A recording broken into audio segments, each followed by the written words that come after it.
स्वागत और अभिनंदन करता हूं। साथ ही आपके साथ पधारे हुए श्री दिव्य प्रताप सिंह जी, आप विशिष्ट अतिथि पद ग्रहण करें। आदरणीय दिव्य प्रताप सिंह जी, तालियों से अभिनंदन करें, हमारे बीच अतिथि पधार चुके हैं। इनके साथ ही विशिष्ट अतिथियों की श्रृंखला में हमारे बीच रोबिन सिंह जी पधार चुके हैं और रोबिन सिंह जी, दिव्य प्रताप सिंह जी और बिकेश जी जगरवाल साहब, ये तीनों नीट के रैंक होल्डर व्यक्ति हैं। आप जानते हैं नीट का जो एग्ज़ाम होता है मेडिकल लाइन से रिलेटेड है और दिल्ली के एम्स से है। तो आपने एक शानदार पोजीशन हासिल की और स्थानीय संस्थान के एक निवेदन पर आप सभी ने अपना अमूल्य समय निकाला। आप सभी हमारे विशिष्ट अतिथि और मुख्य अतिथि के रूप में आज के हमारे इस कार्यक्रम में शरीक होंगे। साथ ही मैं संस्थान के निदेशक महोदया आदरणीय संजू जी से विनम्र निवेदन करता हूं कि आज के अध्यक्ष पद को सुशोभित करें। आदरणीय निदेशक महोदया संजू जी सैनी, स्थानीय संस्थान के प्रबंध निदेशक महोदय,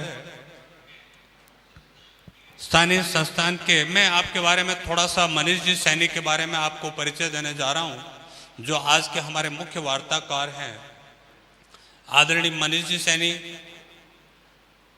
NNIT जयपुर में 3rd पोजीशन होल्डर क्वालिफाइड हैं, बहुत हायर कैडर के व्यक्ति हैं। आपने बीटेक कर रखा है, नीट क्वालिफाइड कर रखी है। अगर मेरी कहानी की स्टार्ट करता हूं तो मैं कहूं कि जब मैं 10th क्लास में था, सब यही कहते थे कि जो आगे के भविष्य के लिए जो सबसे डिसाइडिंग फैक्टर या डिसाइडिंग क्लास होती है वो 10th क्लास ही होती है। यहाँ पर कौन कौन से बच्चे ऐसे हैं जो मतलब अभी 10th क्लास में थे, जो अभी 11th में नेक्स्ट मतलब इस कमिंग सेशन में 11th क्लास ज्वाइन करेंगे? ओके।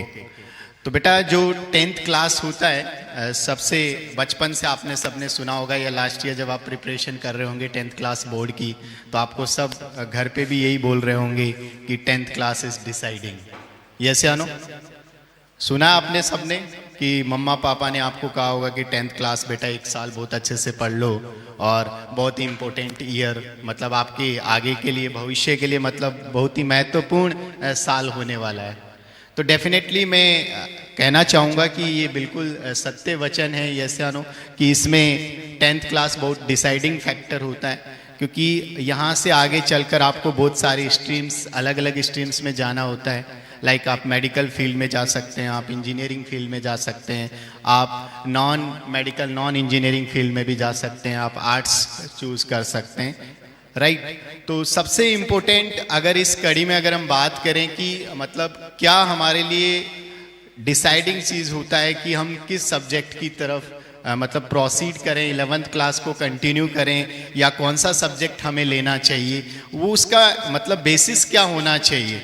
तो मैं आप ही से पूछना चाहूँगा कि जो अभी 10th क्लास में बच्चे हैं जिन्होंने एग्ज़ाम दिया है और जिनका बोर्ड का एग्ज़ाम का रिजल्ट आ चुका है, कि उन्होंने मतलब अगर डिसाइड किया है या वो डिसाइड करेंगे तो वो क्या बेसिस होना चाहिए।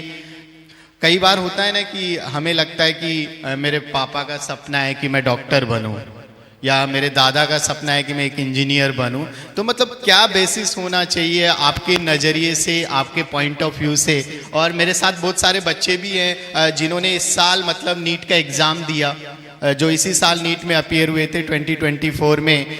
हम उनसे भी जानेंगे कि उनका मतलब जो वो 10th क्लास में थे, क्योंकि जैसे अभी हमने कहा ना कि ये बहुत ही डिसाइडिंग मतलब ईयर होता है एक तरीके से एक बच्चे की लाइफ का, कि जब हम 10th से 11th में मूव करते हैं कि हमें कौन सा सब्जेक्ट लेना चाहिए।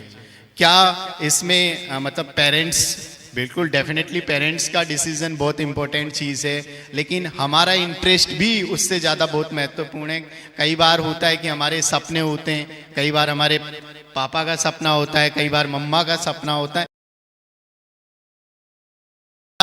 जो ये बच्चे हैं उन्होंने मतलब किस बेसिस पे मतलब ये डिसाइड किया कि they should go for the medical field, कि उन्हें मेडिकल फील्ड के लिए जाना चाहिए या उन्हें इंजीनियरिंग फील्ड के लिए जाना चाहिए। अगर मैं मेरे करियर की बात करूं तो बेटा जब मैं 10th क्लास में था तो मुझे ना आईआईटी के बारे में आइडिया था ना ही मेडिकल के बारे में।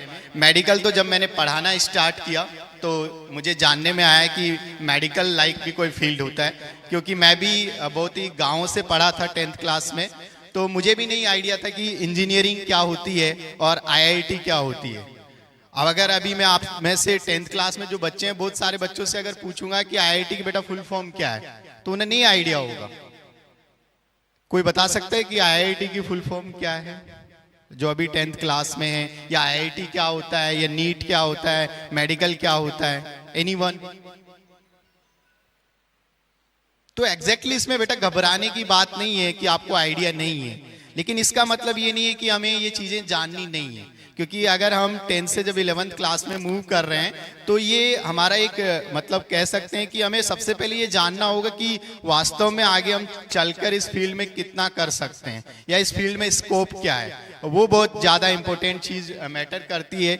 ऐसा नहीं होता कि हम कोई भी सब्जेक्ट उठा लिए और 2 साल बाद हमें रियलाइज़ होता है कि इस सब्जेक्ट के लिए मैं बना ही नहीं। कई बार होता है कि हम एज ए मतलब पेरेंट्स के प्रेशर की वजह से या घर वालों के एक्सपेक्टेशन की वजह से कई बार हम सब्जेक्ट चूज कर लेते हैं कि मेरे तो दादा का सपना है कि मेरे को डॉक्टर बनना है, लेकिन उस बच्चे का अगर मेडिकल फील्ड में इंटरेस्ट ही नहीं है तो एक क्या बेसिस होना चाहिए कि मतलब किस बेसिस पे एक बच्चा डिसाइड करे कि उसको कौन सा सब्जेक्ट लेना चाहिए और उसको अपना करियर उसमें आगे देखना चाहिए।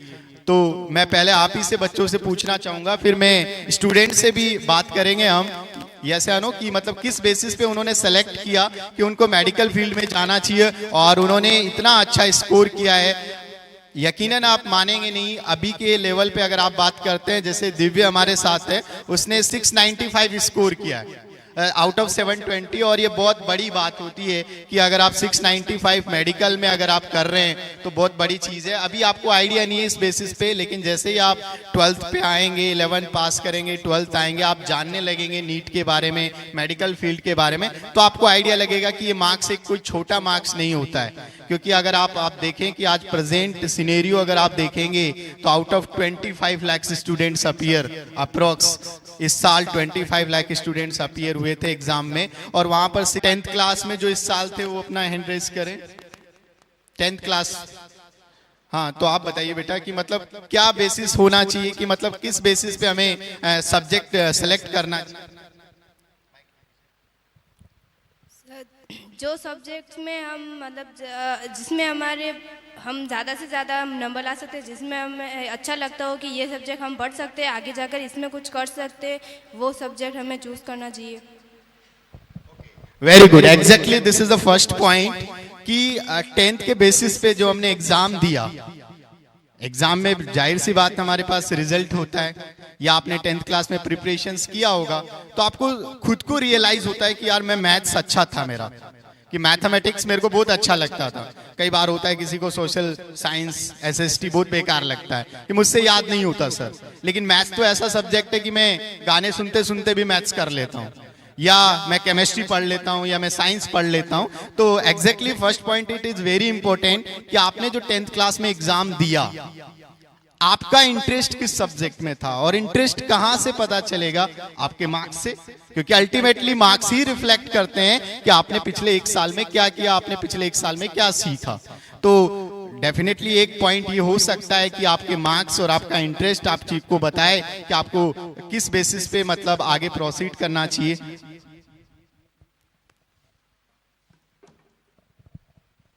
आगे के लिए क्या बनना है उसके बेसिस पे भी अपन डिसाइड कर सकते हैं कि कौन सा सब्जेक्ट चाहिए अपने।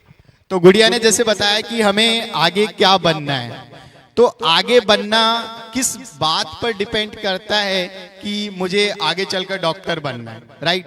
कई बार हम बचपन से सपने देखते हैं कि हमें डॉक्टर बनना है या इंजीनियर बनना है। ये मोटिवेशन कहाँ से आता है हमारे पास कि मुझे डॉक्टर बनना है? जब हम सोसाइटी में, जब हम हॉस्पिटल्स में विजिट करते हैं, यस या नो? ऐसा नहीं होता है कि हम कभी हॉस्पिटल नहीं गए होंगे या हमारे रिलेटिव्स में कोई इस फील्ड में नहीं रहा होगा। कोई ना कोई डॉक्टर से जब हम मिलते हैं, जब हम उसकी पर्सनैलिटी को देखते हैं, जब किसी इंजीनियर से हमारी मुलाकात होती है, यस या नो, उनसे हम बहुत बड़े इन्फ्लुएंस होते हैं, राइट? उनसे हमें एक मोटिवेशन मिलता है कि यार मेरे पड़ोस का एक बच्चा है, वो एक डॉक्टर है और उसके पास सब कुछ है आज, मतलब उसकी समाज में इज्जत भी है, एवरीथिंग, वो सब कुछ रख रहा है। तो वहां से हमें एक मोटिवेशन मिलता है कि यार मेरे को ये करना चाहिए। लाइक जैसे अभी अगर मैं बात करूं कि हमारे सामने बच्चे बैठे हुए हैं, आपको भी लग रहा होगा कि यार एटलीस्ट मेरे को भी ऐसा करना है कि लाइफ में आगे चलकर मेरे को भी कुछ अचीव हो और मुझे भी इस फील्ड में जाना है। तो दूसरी चीज जो सेकंड फैक्टर है मोस्ट इंपोर्टेंट, वो यहाँ से आता है कि जब आप सोसाइटी में देखते हैं, आज आप देखो जब कोरोना का टाइम आया तो आपने खुद ने रियलाइज किया होगा कि एक डॉक्टर की अहमियत क्या है, राइट? और आप जब इंफ्रास्ट्रक्चर देखते होंगे, बड़े बड़े स्मार्ट सिटीज देखते होंगे, वहां पे आपको इंजीनियर की एक वैल्यू समझ में आएगी कि सच में एक इंजीनियर की वैल्यू क्या है, राइट? तो सेकंड फैक्टर हमारा ये हो सकता है कि हम आगे चलकर क्या बनना चाहते हैं। नेक्स्ट, एनी अदर और एनीवन जो जिसको कुछ बोलना हो कि सर ये बेसिस हो सकता है कि हमें इस बेसिस पे सब्जेक्ट हमें सिलेक्ट करना चाहिए, एनी अदर? देखो बेटा, लाइफ में मैं एक ही चीज कहूंगा कि जिसने अगर बोलना सीख लिया, राइट, सब्जेक्ट ज्ञान अलग चीज है, राइट? आप किताबें पढ़ रहे हैं बचपन से 10th क्लास तक अभी आए हैं आप, तो डेफिनेटली आप किताबें ही पढ़ते आए, किताबें पढ़ते आए, एग्जाम देकर आए, नंबर लाए, बड़े खुश हुए। लेकिन लाइफ में अगर कुछ अलग करना है, राइट, तो आपको वो कॉन्फिडेंस गेन करना होगा। तो मैं आज आपको 4 अल्फाबेट्स की मीनिंग बताऊंगा इसी बीच में, यस या नो? तो बचपन से आपने सुना होगा A4, एनीवन कि A4 क्या होता है? एप्पल। डेफिनेटली हम बचपन से यही सीखते हैं, A फॉर एप्पल, और उसमें कोई गलती भी नहीं है। बेटा आप क्या बोलेंगे? A4 Apple. एप्पल, बचपन से हमें यही सिखाया जाता है। लेकिन आज मैं आपको A का मीनिंग अलग बताऊंगा। अगर मेरे नजरिए से मैं बात करूं तो A फॉर एटीट्यूड होता है, right? Attitude in the sense, positive sense की बात कर रहा हूं, राइट? कि आप किसी चीज को किस तरीके से लेते हैं। कि अगर मान लो आपने कोई रेस्पॉन्सिबिलिटी आपको घर वालों ने दी, तो आपका उसके प्रति एटीट्यूड क्या है, राइट? कई बार होता है कि हम उस चीजों को नेग्लेक्ट कर देते हैं। मान लो आपके पेरेंट्स ने आपको कुछ बोला लेकिन आपने उसको एज ए नेगेटिव ले लिया, राइट? आपका किसी काम करने में एटीट्यूड ही नहीं है। तो ये बहुत इंपॉर्टेंट चीज है कि आपका एटीट्यूड क्या है। अगर अभी आप यहाँ बैठे हैं तो हो सकता है कुछ बच्चे सुन भी ना रहे हो सकता है कुछ अच्छे से सुन रहे हो सकता है कुछ एक्टिंग कर रहे हो, राइट? तो एटीट्यूड बहुत इंपॉर्टेंट चीज है कि आप जब भी कोई काम करें उसमें आपका पॉजिटिव एटीट्यूड होना चाहिए, और पॉजिटिविटी के साथ ही आप उस काम को करें। जब भी आप मान लो कोई सब्जेक्ट सेलेक्ट कर रहे हैं, राइट, उसमें भी आपकी पॉजिटिविटी होनी चाहिए कि मैं इस फील्ड में बहुत अच्छा कर सकता हूं। मैंने जब 10th क्लास में एग्जाम दिया, मैंने भी अच्छा किया था, इतना भी अच्छा नहीं किया, राइट, कि मैं साइंस के लिए ही बना हो, ऐसा कुछ नहीं था स्पेशली। लेकिन मैं भी जब सोसाइटी में देखता था इंजीनियर्स की वैल्यू, इवन मुझे नहीं पता था IIT क्या होता है। लिटरली मैं कह रहा हूं कि मुझे नहीं पता था 10th क्लास में, जैसे अभी आपको नहीं पता कि इंजीनियरिंग क्या होती है, उसकी प्रिपरेशंस कैसे होती है, कितना IITs है हिंदुस्तान में, पहला IIT कौन सा था, सबसे बड़ा IIT कौन सा था। लेकिन जब पापा ने समझाया तो मैं भी थोड़ा थोड़ा जाना उसको, और उसके एग्जाम्स में अपीयर हुआ, और मैंने उस टाइम IIT भी क्वालिफाइड किया 2012 में। और उस टाइम AIEEE हुआ करता था इंजीनियरिंग का exam, all India entrance exam बोलते थे जिसको, और उसमें मैंने बहुत अच्छा किया। और वहां से फिर मैंने बीटेक किया, और इसी दौरान फिर आगे चलकर इसी कड़ी में मैंने सोचा कि मैं एक बच्चों के लिए एक मोटिवेशन का काम कर सकता हूं। टीचिंग में मेरा एक तरीके से मेरे को अच्छा लगता है कि बच्चों को मोटिवेट करना, गाइड करना, पढ़ाना। तो उसी कड़ी में मैंने पढ़ाना जारी रखा। कॉलेज के साथ भी मैंने बच्चों को गाइड करना स्टार्ट किया। जब हमारा एग्जाम हुआ करता था कॉलेज में बेटा, तो मैं बच्चों को, जो मेरे फ्रेंड्स होते थे, उनको मैं ही पढ़ाया करता था। क्लास में, हॉस्टल्स में उनको मैं ही पढ़ाया करता था। तो वहां से लगा कि मैं इस लाइन में भी बहुत अच्छा कर सकता हूँ, टीचिंग लाइन में भी बहुत अच्छा कर सकता हूँ। तो इसी लाइन में मैंने फिर आकाश इंस्टीट्यूट ज्वाइन किया, वहाँ मैंने 6 साल सर्विस की। उसके बाद मैं फिजिक्स वाला में आया। देन मुझे रियलाइज हुआ कि यार मैं और कुछ कर सकता हूँ। देन मैंने डिसाइड किया कि क्या मैं मेडिकल में ट्राई नहीं कर सकता, क्योंकि अगर आज मैं मेडिकल के बच्चों को पढ़ा रहा हूं तो एटलीस्ट मुझे भी जानना चाहिए कि मेडिकल क्या होता है। तो मैंने फिर से एक बार 12th दिया, आप मानेंगे नहीं, मैंने फिर से बायो से 12th दिया, राइट, ओपन बोर्ड से। और इस साल मैंने भी नीट का एग्जाम लिखा और मेरे भी 670 मार्क्स आ रहे हैं और बहुत अच्छे मार्क्स होते हैं, राइट, और मेडिकल फील्ड के लिए। तो ये बहुत जरूरी है कि आपका इंटरेस्ट क्या है और आप अपने आप को एक्सप्लोर कीजिए, वो बहुत महत्वपूर्ण चीज होती है। तो अभी मैं दिव्य से पूछना चाहूंगा कि मतलब उसने किस बेसिस पे बायो सब्जेक्ट सेलेक्ट की, वो आपको बताएगा कि मतलब क्या बेसिस था उसका, कि उसको कहाँ से मोटिवेशन मिला कि उसे मेडिकल फील्ड में ही जाना है, क्या मतलब उसकी कहानी थी, आप एक बार सुने उसको। हेलो, आवाज़ आ रही है? तो ऐसे मेरे पापा का सपना था कि बेटा ये साइंस क्या करोगे, काफ़ी इंजीनियर हैं, काफ़ी डॉक्टर हैं, क्या साइंस करोगे। उन्हें कहा था मेरे को सीए, मतलब मेरे को बोला था कि बेटा तुम सीए के लिए तैयारी करना, पर मैं था कि नहीं, मुझे कॉमर्स में इंटरेस्ट नहीं है, मेरा इंटरेस्ट था डॉक्टर्स में, क्योंकि मेरे पापा के काफ़ी सारे दोस्त थे जो कि डॉक्टर्स थे। तो देखता था कि जब वो आते हैं तो पापा बोलते देखो डॉक्टर साहब आ रहे हैं, तो वहाँ से लगता कि यार इनको कितनी ज़्यादा हम लोग वैल्यू दे रहे हैं। तो वहाँ से मैं सोचा कि मैं पीसीबी लिया मैंने, फिर अभी इस साल नीट दिया है और अभी आगे कॉलेज में जाऊंगा। तो वहाँ से मेरे को इंस्पिरेशन मिला जब मैं पापा के दोस्तों को देखता था। Sir thank you. तो यहाँ पे पॉइंट एक बहुत इंपॉर्टेंट दिव्य ने जैसे बोला कि पापा क्या चाहते हैं और एक बच्चे का क्या इंटरेस्ट है, यस या नो। तो आपने चीज नोटिस किया होगा कि पापा चाहते थे कि आप सीए करें, लेकिन बच्चे का इंटरेस्ट बहुत महत्वपूर्ण है, राइट। कई बार होता है कि हम सिर्फ पेरेंट्स की एक्सपेक्टेशन लेकर बैठ जाते हैं, डिसीजन ले लेते हैं, राइट। मैं ये नहीं कहता कि पेरेंट्स के डिसीजन इंपॉर्टेंट नहीं होते, क्योंकि वो भी लाइफ देखे, राइट, लेकिन आपका इंटरेस्ट बहुत महत्वपूर्ण है उस कड़ी में। आप अपने पेरेंट्स को कॉन्फिडेंस दीजिए कि हाँ मैं इस फील्ड में कर सकता हूं, क्योंकि अभी आप बच्चे हैं, राइट, लेकिन आप अपना पॉइंट रखेंगे, आपका इंटरेस्ट किस सब्जेक्ट में। हो सकता है किसी को कॉमर्स में इंटरेस्ट हो सकता है किसी को मैथमेटिक्स में इंटरेस्ट हो, कि वो इसी कड़ी में मतलब इजीली पजल सोल्व कर देता हो, न्यूमेरिकल इजीली सॉल्व कर लेता हो, तो वो बहुत महत्वपूर्ण चीज होती है, right.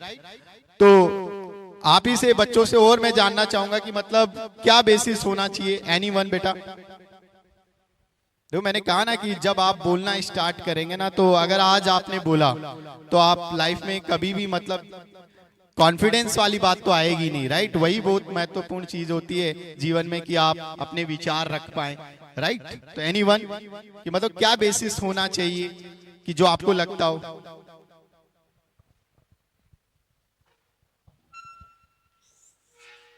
My self Nikita Wadia. मेरे 10th में साइंस में बहुत ही कम मार्क्स थे, साइंस में ओनली 68 मार्क्स थे। फिर भी मेरे पापा का सपना था कि मैं डॉक्टर बनूं बचपन से ही, और मेरा भी था बचपन से कि मुझे डॉक्टर ही बनना है बचपन से ही। तो मैंने 11th में फिर पीसीबी लिया और 11th से ही मेरी नीट की तैयारी चल रही है। 11th में थोड़ी सी फैमिली प्रॉब्लम्स होने की वजह से सिर्फ 2 महीने पढ़ाई कर सकी मैं नीट से, और अब 12th में मुझे बहुत ही अच्छा करना है। 12th बोर्ड से भी मेरे को मेरे जेजीएम का नाम करना है और नीट में भी मुझे करना है। तो बस यही सपना है कि मेरा 2025 एक ही गोल है मेरा, बस नीट में मेरा सिलेक्शन हो जाए। और सर मुझसे आपसे क्वेश्चन पूछना था कि मुझसे फिजिकल केमिस्ट्री और फिजिक्स के क्वेश्चन सॉल्व नहीं होते। तो जैसे गुड़िया ने पॉइंट रखा कि मार्क्स डजंट मैटर, राइट। आपने सुना कि मार्क्स आई थिंक 68 मार्क्स बोले, राइट, साइंस में 10th क्लास में, लेकिन आपके अंदर वो कॉन्फिडेंस है। मैंने ऐसे ऐसे बच्चे भी देखे हैं जो 60% भी नहीं करते, लेकिन मेडिकल और इंजीनियरिंग एग्जाम्स में बहुत अच्छा करके आते हैं, राइट। तो मार्क्स एक बेसिस नहीं होता, ठीक है, आपको एक कॉन्फिडेंस देगा एक लेवल तक, लेकिन जब आप किसी इंस्टीट्यूट में जाएंगे, शायद हो सकता है कि आप अपने स्कूल के टॉपर हो, आप अपने डिस्ट्रिक्ट के टॉपर हो, स्टेट के टॉपर हो, लेकिन जब आप किसी एक इंस्टीट्यूट में जाकर बैठते हैं या जब किसी एक मेडिकल कॉलेज में जाकर बैठते हैं, तो वहां पे आपको सब टॉपर ही टॉपर मिलेंगे। तो मार्क्स एक क्राइटेरिया नहीं है, लेकिन अगर आपके अंदर कॉन्फिडेंस है कि हाँ मुझे ये चीज करनी है, तो आप डेफिनेटली वो चीज कर ले जाएंगे, उसमें कोई आपको दिक्कत नहीं आने वाली है। तो वो भी एक इम्पोर्टेंट फैक्टर है। जैसे गुड़िया ने कहा कि आपका उस काम के प्रति एटीट्यूड कैसा है, पॉजिटिव अप्रोच होनी चाहिए, कॉन्फिडेंस होना चाहिए उस टाइप का कि हाँ मैं कर लूंगा, तो डेफिनेटली वो आप चीज कर लेंगे, क्योंकि पॉजिटिविटी ही सब कुछ खेल है। और दूसरा क्वेश्चन गुड़िया का था कि फिजिक्स को हम किस तरीके से डील करें और फिजिकल केमिस्ट्री को डील कैसे करें। तो अगर मैं बात करूं तो बेटा अगर नीट के पॉइंट ऑफ व्यू से बात करें अगर हम, तो नीट में सबसे जो कहते हैं ना कि एक सब्जेक्ट होता है फिजिक्स, जो बच्चों को थोड़ा सा डराता है, लेकिन ऐसा कुछ है नहीं फिजिक्स या फिजिकल केमिस्ट्री, क्योंकि ये थोड़ा सा न्यूमेरिकल टाइप का सा होता है। यहाँ पे थोड़ा सा कैलकुलेशंस होता है, थोड़ा सा कंसेप्ट होते हैं। तो इसमें आप सबसे ज्यादा वही चीज है कि आप प्रैक्टिस करें, क्वेश्चंस ज्यादा से ज्यादा लगाएं। जैसे मान लो फॉर एग्जांपल आपको सर ने 2 चैप्टर पढ़ा दिए और आप तीसरे चैप्टर्स में आ गए, तो आप पीछे वाले चैप्टर्स के भी डेली बेसिस पे क्वेश्चंस अगर प्रैक्टिस करेंगे, मान लो कि आप अभी 12th क्लास में, तो पैरेलली आप 11th क्लास के क्वेश्चंस भी करें। आप डेली बेसिस पे एक हैबिट बना लें कि आपको 10 से 15 क्वेश्चंस करने ही करने हैं, जितना आपका सिलेबस कवर हो चुका है। तो उससे आपका एक कॉन्फिडेंस बढ़ता है, वो सब्जेक्ट भी आपको अच्छी लगती है। कई बार क्या होता है कि हम 4 चैप्टर पढ़ लिए, चौथा चैप्टर करंट में चल रहा है क्लास में, हम उसके क्वेश्चंस प्रैक्टिस करते रहते हैं, वो चैप्टर हमें अच्छा लगता है, समझ में आता है, लेकिन 2 महीने बाद जब 2 महीने बीत जाते हैं, वो चैप्टर खत्म हो जाता है, अगला तीसरा चैप्टर आ जाता है, तो वो चैप्टर हमें पता ही नहीं कि उसमें हमने क्या पढ़ा था। तो रेगुलर टच में होना बहुत जरूरी है कंपटीशन एग्जाम के पॉइंट ऑफ व्यू से। अगर आप बोर्ड के एग्जाम पॉइंट ऑफ व्यू से जैसे अभी तक आप करते आए, राइट, वो ठीक है कि हम 1 दिन 2 दिन 10 दिन पढ़कर भी बोर्ड में अच्छा कर सकते हैं, क्योंकि वहां पे हमें थ्योरी लिखना होता है, लेकिन यहाँ पे कॉम्पिटिटिव नेचर होता है एग्जाम्स का। तो आपको जितना ज्यादा आप प्रैक्टिस करेंगे, तो प्रैक्टिस ही आपको फिजिक्स और फिजिकल केमिस्ट्री में अच्छा बना सकता है और बहुत अच्छा स्कोर कर सकते हैं। तो मैं दिव्य से भी इसका आंसर जानना चाहूंगा कि उसने किस तरीके से मतलब फिजिक्स को डील किया और किस तरीके से फिजिकल केमिस्ट्री को डील किया। जैसे फिजिक्स तो मेरी काफ़ी मतलब अच्छी थी, क्योंकि इंटरेस्ट मेरा काफ़ी अच्छा था उसमें। तो फिजिक्स में जैसे हम लोग 4 चैप्टर लगा लिए, तो फिर अब मैं करता था कि हर दूसरे दिन पिछले चैप्टर के 10-10 क्वेश्चन लगाता था। तो ऑलमोस्ट डेली में 20 क्वेश्चन लगाता था फिजिक्स का। फिजिकल केमिस्ट्री में सेम, क्योंकि दोनों में काफ़ी प्रैक्टिस लगती है, और ऐसा नहीं है कि फिजिक्स एक ही दिन में आ जाएगी, काफ़ी टाइम लगता है फिजिक्स और फिजिकल केमिस्ट्री। इनफैक्ट कोई भी सब्जेक्ट पढ़ोगे तो टाइम तो लगेगा थोड़ा उस पर एडजस्ट करने में, और मेहनत तो सब में करनी है। और पर स्पेशली देखें तो फिजिक्स और फिजिकल केमिस्ट्री, इन दोनों में हम लोग को ज़्यादा एफर्ट करना पड़ता है, क्योंकि इन्हीं से बेसिक न्यूमेरिकल्स आते हैं। तो अगर प्रैक्टिस अच्छी रहती है तो फिर आगे हम लोग को दिक्कत नहीं होगी। तो मेन फैक्टर यही है बेटा कि आप प्रैक्टिस कीजिए, लगातार क्वेश्चंस लगाइए, जो भी चैप्टर्स आपके हो गए। जैसे आप 11th क्लास में मूव करेंगे बच्चे लोग, यस या नो, तो उसमें आप पैरेलली प्रैक्टिस कीजिए, क्वेश्चंस लगाइए। कई बार क्या होता है कि हमें सब्जेक्ट समझ नहीं आता, जैसे ही हम 10th से 11th में मूव करते हैं। मैं मेरी कहानी बताता हूँ, जब मैं 10th में था, जब मैं 11th में गया, तो मुझे स्टार्टिंग के दिनों में लगता था कि यार मेरे लिए नहीं है ये सब्जेक्ट, मुझे आर्ट्स ले लेना चाहिए। इवन मैंने घर पे भी बोल दिया था कि मेरे लिए नहीं बनाया ये सब्जेक्ट, इंजीनियरिंग मुझे नहीं करना है। लेकिन घर वालों ने समझाया, हौसला दिया, और मैंने भी अपने आप पे फेथ रखा और कॉन्फिडेंस रखा। तो डेफिनेटली धीरे धीरे सब चीजें आपके फेवर में आने लगती हैं जैसे जैसे आप प्रैक्टिस करते हैं, क्योंकि अगर आप ही हिम्मत हार जाएंगे फिर कुछ नहीं होगा।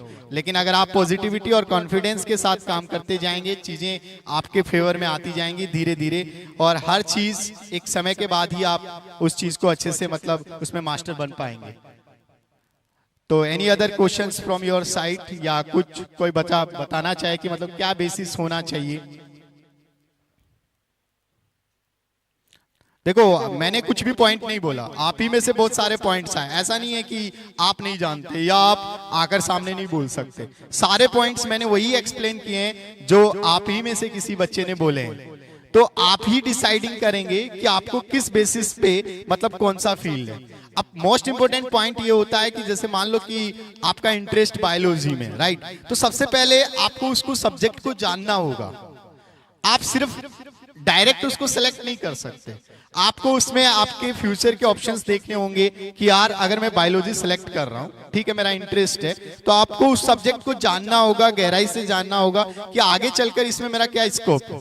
जब मैं 12th क्लास में पहुंच जाऊंगा, इससे रिलेटेड मैं कौन सी एग्जाम दे सकता हूँ, या मैं आगे चलकर इस फील्ड में या इस सब्जेक्ट में किस तरीके से अपना करियर बना सकता हूं, तो वो भी बहुत जरूरी है आपको जानने के लिए। तो ये मेरी एक तरीके से आप रिक्वेस्ट माने या कोई सजेशन माने कि जैसे आप सब्जेक्ट सेलेक्ट करते हैं कि मेरे को बायो लेना है, मेरे को मैथमेटिक्स लेनी है, या मेरे को कॉमर्स लेना है, व्हाटएवर जो भी आप सब्जेक्ट ले रहे हैं, या आर्ट्स लेना है, राइट, जो भी आपको सब्जेक्ट लेना है, आपको उसकी गहराई में जाना होगा, आपको उसके करियर ऑप्शंस देखने होंगे कि आप किस तरीके से उस चीज पे डील करते हैं। तो जैसे मैं अगर मैथमेटिक्स की बात करूं तो यहाँ पे बहुत सारे एग्जाम्स होते हैं, इंजीनियरिंग के एग्जाम्स होते हैं, जो आप 12th में जब अपियरिंग होंगे तो इंजीनियरिंग का एग्जाम्स देंगे, IIT का एग्जाम्स देंगे। IIT में बेसिकली आप बात करें तो दो तरीके का एग्जाम्स होता है, एक पहले उसको हम JEE मेंस बोलते हैं, राइट, और दो स्ट्रीम में होता है, दो आप कह सकते हैं कि शिफ्ट में एग्जाम्स कंडक्ट करवाया जाता है, और उसके बाद में IIT एडवांस होता है। जो JEE मेंस क्वालिफाई करते हैं बच्चे टॉप ऊपर के, ये से 1.5 लाख के आसपास, वो बच्चे IIT एडवांस के लिए अपीयर होते हैं। और वो इसमें जो कोर्स होता है वो बीटेक होता है, ये से आप यहाँ पे पूरी टेक्नोलॉजी जानते हैं, बहुत सारी स्ट्रीम्स होती हैं, वो बात की कहानियां हैं। जब आप एक बार एग्जाम्स क्लियर कर लेंगे और कॉलेज में जाने से पहले आप जब सब्जेक्ट सेलेक्ट करते हैं, वो कहानी बात की है। अभी कहानी ये है कि आपको, अगर आप मैथमेटिक्स ले रहे हैं तो आपको ये जानना होगा कि मैथमेटिक्स सब्जेक्ट में क्या क्या करियर ऑप्शंस हैं। तो जैसे मैंने कहा कि इंजीनियरिंग एक ऑप्शंस है, और आपने देखा भी होगा, सोसाइटी में देखा होगा, आपके रिलेटिव्स में देखा होगा, ये जानो कि इंजीनियर की किस तरीके से वैल्यू है। आज मैं अगर कोई भी इंफ्रास्ट्रक्चर देखता हूं तो सारे के सारे इंफ्रास्ट्रक्चर अगर आप बात करेंगे तो कौन डिजाइन कर रहा है, एक हमारा सिविल इंजीनियर ही कर रहा है, राइट। अगर आप कोई भी कार देखते हैं, ये जानो कार की डिजाइन देखते हैं, बहुत सारे बच्चों को कार्स का बहुत शौक होता है बचपन से ही, ये जानो कि कार्स के पार्ट्स, कार्स की मॉडिफाई करना किस तरीके से, तो वो मैकेनिकल इंजीनियर का काम है। तो बहुत सारी स्ट्रीम्स होती हैं, तो आप अपने इंटरेस्ट को जानिए, और उस सब्जेक्ट को अगर आप सेलेक्ट कर रहे हैं तो उसके करियर ऑप्शंस को भी आपको डील करना आना चाहिए। और बायोलॉजी की अगर बात करता हूं तो बेटा यहाँ पे तो ये तो बहुत ही रेपुटेड एग्जाम्स होता है, जैसे नीट का एग्जाम्स होता है, जहाँ पे आप मेडिकल की तैयारी करते हैं और आगे चलकर डॉक्टर्स बनते हैं। इसके अलावा भी बहुत सारे कोर्स आपको मिलेंगे अगर आप नीट का एग्जाम देते हैं और मेडिकल फील्ड में जाते हैं, राइट। तो अब मैं नेक्स्ट अगर मैं बात करूं तो मैं विकेश से बात करना चाहूंगा कि उसका मतलब क्या, मतलब प्रोस्पेक्टिव था जब उसने 10th क्लास में वो था, तो किस बेसिस पे उसने मतलब बायो सब्जेक्ट ऑप्ट किया और अपने करियर को इस फील्ड में बनाने की कोशिश की।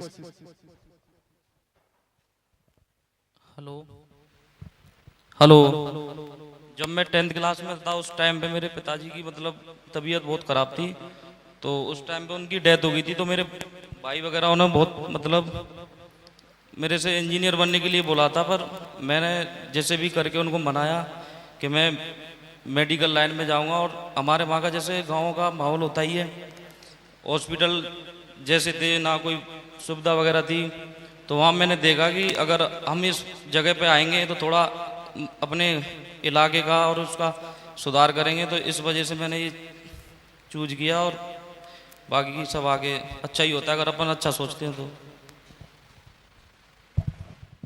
तो मैं विकेश के लिए एक बार आप सबसे तालियां चाहूंगा कि मतलब एक बच्चा है, इसको मैं पर्सनली जानता हूं 2 साल से, राइट। ये मतलब पूरा मेरी साथ ही रहा एक तरीके से, फिजिक्स वाला में भी इसने कोचिंग की, तो मतलब इसमें अलग ही तरीके के गट्स है, मतलब कहते हैं ना एक जुनून कि मतलब अपने, जैसे इसने कहा भी कि मुझे जब मैं गांव को देखता हूं मेरे को, और ये बहुत सही फैक्ट भी है, ये जानो आज भी अगर हम गांव में जाते हैं तो उस तरीके की मेडिकल फैसिलिटीज हमें अवेलेबल नहीं होती है, राइट। तो अगर आपका कुछ सपना है, भैया सब चाहते थे कि इंजीनियर बने, लेकिन उसने खुद ने जिद की कि हाँ मुझे डॉक्टर बनना है और अपने गांव के लिए कुछ स्पेशल करना है, तो यही जुनून आपके अंदर भी होना चाहिए कि हाँ मुझे करना है तो करना है। वही चीज सबसे इंपॉर्टेंट चीज होती है लाइफ में कि अगर आप उसको किस एटीट्यूड के साथ, जैसे मैं बात कर रहा था कि अल्फाबेट्स की, कि मैं आज आपको 4 अल्फाबेट सिखाऊंगा, तो इसमें पहला अल्फाबेट यही था, A फॉर एटीट्यूड, कि आप किस तरीके से चीजों को लेते हैं। अगर मैं सेकंड अल्फाबेट पे आता हूँ B पर, तो बचपन से आपने क्या सीखा है? B फॉर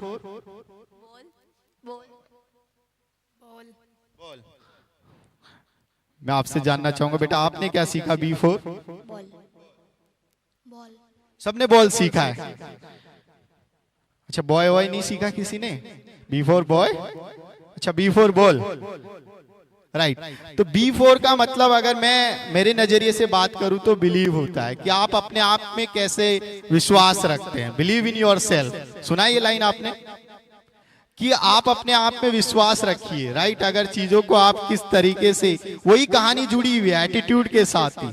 आपके अंदर एटीट्यूड होना चाहिए उस तरीके का, आपके अंदर बिलीव होना चाहिए कि हाँ मैं कर सकता हूं। ऐसा नहीं है कि जब रॉबिन ने प्रिपरेशंस की तो उसकी लाइफ में अप्स एंड डाउन्स नहीं आए होंगे, उसके मार्क्स फ्लक्चुएट नहीं किए होंगे, या उसके मार्क्स टेस्ट में कम नहीं आए होंगे। इवन मार्क्स जैसे अभी अगर वो 650 मार्क्स कर रहा है, राइट, तो ऐसा नहीं है कि वो पहले दिन ही 655 वाला बन गया होगा, या जैसे दिव्य ने 695 किया कि वो पहले दिन 695 करने लग गया होगा, या जैसे ही वो 11th क्लास में आ गया होगा उसको फिजिक्स सब आने लग गई होगी, या उसको केमिस्ट्री सब आने लग गई होगी। ऐसा नहीं होता है बेटा, धीरे धीरे अप्स एंड डाउन्स आए होंगे, लेकिन उसको अपने आप पे बिलीव था कि यार मैं कर ले जाऊंगा। अगर मैंने हिम्मत रखी तो डेफिनेटली मैं कर ले जाऊंगा। और अगर आप वो बिलीव रखते हैं कि मैं कर लूंगा तो डेफिनेटली आप कर भी लेंगे। लेकिन अगर आप ही पहले ही अगर मान लेंगे कि मुझसे नहीं होगा, मेरी बस की बात नहीं है, आप ही 2 टेस्ट के बाद टेस्ट देना बंद कर देंगे, तो वो पॉसिबल भी नहीं होगा। जो भी आपको असाइनमेंट्स दिए जाते हैं क्लास टीचर के द्वारा, आपको जो भी यहाँ पे चीजें बताई जाएंगी विद द कोर्स, आप उन चीजों को रेगुलरली बेसिस पे फॉलो कीजिए। डेफिनेटली मैं दावे के साथ कह सकता हूँ कि जब आप 12th क्लास में आएंगे तो आप 12th के साथ ही, जैसे आज का सेशन का मोटो भी यही है कि 12th के साथ ही हमारे इंजीनियर और डॉक्टर्स बनेंगे, राइट। और जब हम 12th के साथ ही किसी एग्जाम को क्रैक करते हैं तो आप ये मानकर चलिए कि हम बहुत आगे निकल चुके होते हैं, राइट, जो हमारे साथ के होते हैं। क्योंकि जब हम 1 साल का ड्रॉप लेते हैं इसका मतलब हम 1 साल पीछे हैं, दुनिया से हम 1 साल पीछे हैं, राइट। तो आपको अगर करना है तो आपको एक ही ऑब्जेक्टिव रखना होगा, एक ही टारगेट बनाना होगा कि यार मेरे को जो भी करना है इस फील्ड में 11th 12th के साथ ही करना है पैरेलली। और जेजीएम गुरुकुल आपको वो चीज प्रोवाइड करेगा, वो फैसिलिटी प्रोवाइड करेगा कि आप 11th 12th के साथ साथ ही आप नीट और इंजीनियरिंग की प्रिपरेशंस भी करें पैरेलली। और ये बहुत ही मतलब मैं अपने आप को सौभाग्य मानता हूं कि मैं यहाँ पर आया और ये चीज मैं आपको बता रहा हूं, क्योंकि ऐसा अवसर नहीं मिलता। आज आप बाहर जाकर देखिए, जब आप मार्केट में जाते हैं, किसी इंस्टीट्यूट में जाते हैं, तो वहां की जब आप फीस देखते हैं, वहां की डिमांड देखते हैं, राइट, तो वही चीजें आपको अगर उसी कोर्स में मिल रही है 11th 12th के साथ पैरेलली अगर मिल रही है तो उससे अच्छा कुछ नहीं हो सकता। क्योंकि बेटा अगर मैं आपको बात करूं सब्जेक्ट को, अगर कंसाइज वे में एक सीधी सी बात करूं तो 11th 12th की जिस बच्चे की अच्छी होती है वो इजीली नीट हो, चाहे वो जेई का एग्जाम हो, चाहे वो आईआईटी का एग्जाम हो, वो इजीली क्रैक कर सकता है। आपको आइडिया नहीं होगा, लेकिन जो पेपर आ रहा है पिछले 3 साल 4 साल से जो पेपर आ रहा है, कि अगर आपकी एनसीईआरटी पे कमांड है अच्छे से, आपकी 11th 12th की बुकलेट्स पे अच्छे से कमांड है, तो आप डेफिनेटली अच्छे से उस एग्जाम को क्रैक कर ले जाएंगे।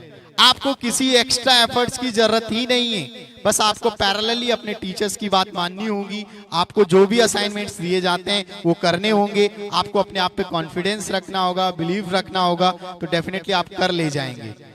अगर मैं नेक्स्ट अल्फाबेट पे जाता हूं, जैसे मैंने आपसे कहा था कि मैं आपको 4 अल्फाबेट्स बताऊंगा, तो मैंने आपको 2 अल्फाबेट्स बताए, तो कौन बताएगा मुझे? A for attitude, very good, and B for believe, and C for confidence.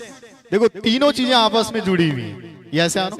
C stands for cat नहीं होता, कॉन्फिडेंस होता है ना, मेरी लैंग्वेज में कॉन्फिडेंस होना चाहिए आपको किसी काम को करने के लिए। जब तक आपके अंदर से वो जुनून नहीं आएगा ना, पॉसिबल नहीं है। अगर आपके अंदर वो कॉन्फिडेंस है कि हाँ मैं कर लूंगा। सचिन तेंदुलकर ने जो रिकॉर्ड्स बनाए वो एक दिन में नहीं बनाए। यस या नो? सचिन तेंदुलकर 90s में बहुत बार आउट हुआ, 90 से लेकर 99, अगर कोई क्रिकेट देखता होगा तो, हाँ है ना, फिर भी उसने शतक बहुत सारे लगाए, क्योंकि उसे अपनी स्किल पे कॉन्फिडेंस है, उसे अपने आप पे कॉन्फिडेंस है, उसे अपनी टेक्निक पे कॉन्फिडेंस है कि हाँ मैं कर सकता हूँ, राइट।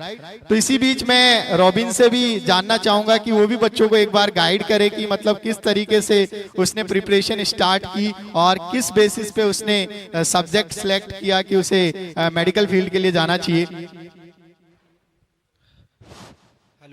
हेलो, मैं आप सभी का स्वागत करता हूं और JGM गुरुकुल को धन्यवाद करता हूं कि हम सबको यहाँ बुलाया और हमें यहाँ आपको बताने का मौका दिया।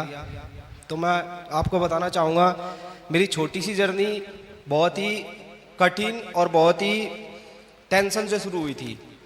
ये चीज़ मैंने सर को बताई और सर से मैं मिला, उनसे पूछा। मैं एक 3 साल का गैप लेने के बाद नीट की तैयारी शुरू करने लगा, क्योंकि मैंने पहले मेडिकल लाइन चूज की, तो उसमें मैंने चूज किया लैब। तो मैंने एक लैब का कोर्स करने के बाद BMLT, bachelor of medical laboratory technician, तो मैंने एक अपनी लैब डाली और इस हॉस्पिटल में पहले काम किया, एक्सपीरियंस लिया, फिर उसके बाद लैब डाली। और उसी बीच मेरे साथ एक हादसा हुआ। मेरी दादी माँ बीमार हो गई, उनको कैंसर बता दिया गया। तो मैं एक मेडिकल लाइन में होने के बावजूद, 3 साल तक अच्छी खासी मेहनत करने के बावजूद, BMLT एक 3 साल का डिग्री कोर्स होता है, वो करने के बावजूद मैं देख रहा था कि मुझे वो इज्जत नहीं मिल रही। मेरी दादी माँ बीमार है, लेकिन मैं फिर भी उनको नहीं दिखा पा रहा अच्छे से। और मैं देख रहा था कि डॉक्टर्स मेरे से वो तरीके से बात नहीं कर रहे जो कर रहे हैं, जो तरीका होना चाहिए मेरे साथ बात करने का। तो मेरे को लगा मैं डॉक्टर नहीं हूँ यार, मैं अभी टेक्नीशियन हूँ। तो मैंने ये चीज़ सर को बताई और सर ने मेरे को मोटिवेट किया कि तू इसलिए डॉक्टर बनना चाहता है तो तेरे को नीट करना होगा। तो मैंने बोला सर मैं तो 3 साल का गैप ले चुका, मैं कैसे कर पाऊंगा। आप विश्वास नहीं करोगे, मेरे को समझ भी नहीं आता था। विकेश मेरा क्लासमेट है, मेरे को फिजिक्स ये नहीं पता था कि 3 साल गैप करने के बाद आप भी समझ सकते हो कि मैं सब कुछ भूल चुका था। लेकिन विकेश और मनीष सर मेरे साथ ऐसे खड़े हुए थे कि हर चीज में मैं बोलता था मेरी समझ ही नहीं आ रही फिजिक्स, तो बोलते थे तू कंटिन्यू कर, परिश्रम ही सफलता की कुंजी है, ये सच बात है। मैंने जितना परिश्रम किया आज मैं यहाँ हूँ, मैं अच्छे खासे मार्क्स ले आ पाया। और मैं देखता हूँ कि मैं अपनी लैब में भी जाता हूँ तो जिसको भी बताता हूँ कि मैंने नीट क्रैक किया है या मैं अब डॉक्टर बनने वाला हूँ, तो जो भी डॉक्टर मेरे अटैच में है वो मेरे से अलग ही पर्सनैलिटी से बात करते हैं। और ये बड़ा ही सौभाग्य की बात है कि आप लोगों को गुरुकुल में पढ़ने का मौका मिल रहा है। क्योंकि नीट क्रैक करने के लिए मैंने जो देखा है वो ये देखा है कि नीट जब आप क्रैक कर पाओगे, जब आपके पास एक अलग तरीके का माहौल होगा, तो गुरुकुल वो माहौल देता है। अब आप देखते होगे कि घर आप इतना नहीं बैठ पाते पढ़ने के लिए, और जब आप गुरुकुल में आते हो, सुबह उठते हो, एक्सरसाइज करते हो, बहुत सारी चीजों को आप देखते हो, जमीन से जुड़ी हुई चीजों को देखते हो, आपको पता लगता है। आप लोग सभी अपने इधर जहाँ के भी आप रहने वाले हैं लोकल के, वहाँ हॉस्पिटल्स में भी गए होंगे, तो डॉक्टर से एक अलग ही एटीट्यूड से बात करते हैं। बहुत सारी बातें उनकी समझ नहीं आ पाती, हम टेंशन में आ जाते हैं कि क्या बोल रहे हैं। डॉक्टर जो दवाई लिख देता हम समझ नहीं पाते। तो मैं सबसे ज्यादा विचलित हुआ जब मेरी दादी माँ बीमार हुई और उनको कैंसर बताया गया, और मैं GTV एक हॉस्पिटल है दिल्ली में, कैंसर हॉस्पिटल, तो मैं वहां पे उनको दिखाया। तो मैं वहां बड़ा ही परेशान हुआ कि मैं जमीन पे लेट रहा हूँ, रात दिन परेशान हो रहा हूँ, फिर भी मैं उनका इलाज अच्छे से नहीं करवा पा रहा। मैं एक मेडिकल फील्ड में होने के बावजूद 200 से 250 डॉक्टर जो मेरी लैब पे सैंपल भेजते हैं, मेरे को जानते हैं, उन सब की सपोर्ट के बावजूद भी नहीं मैं अच्छा कर पाया। तो मेरे को मोटिवेशन मिला कि नहीं यार, मेरे को डॉक्टर बनना है। मेरे को नहीं, ये डॉक्टर नहीं हूं मैं, ये तो मैं व्हाइट कोट पहन के बैठा हूं, पर ये डॉक्टर नहीं है, डॉक्टर होता है MBBS। मेरे को सर ने समझाया, सर ने मोटिवेट किया, हर चीज डिसिप्लिन में लेके आए मेरी। तो मैं तो काफी परेशान हुआ, और उसके बाद आज मुझे लग रहा है कि हाँ मैं अच्छी जगह हूँ।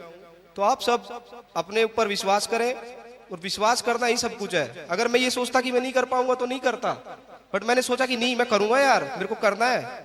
मैंने देखा है कि मुझे कैसे परेशान किया है डॉक्टर्स ने, कैसे मैं हॉस्पिटल्स के चक्कर काटता था।